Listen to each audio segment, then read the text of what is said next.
अस्सलाम वालेकुम। मुकालमा YouTube channel में आप सभी का खैर मकदम है। आप लाइक कीजिए, सब्सक्राइब कीजिए और दिए गए बेल आइकन पर क्लिक कीजिए। कहावतें हमारी ज़बान का एक अहम असासा हैं। आज हम कहावतों के मुतालिक मालूमात हासिल करेंगे, यानी कि उसके मफ़हूम जानेंगे। नंबर एक, यहाँ फरिश्तों के भी पर जलते हैं। उसका मफ़हूम देखिए। यहाँ किसी की रसाई नहीं हो सकती। नंबर दो देखिए,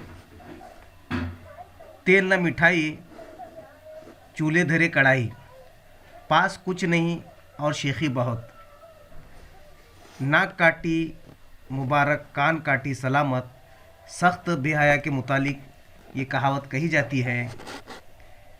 अगली कहावत देखिए, वही अपना जो अपने काम आए, जिससे मतलब निकले वही सगे के बराबर है।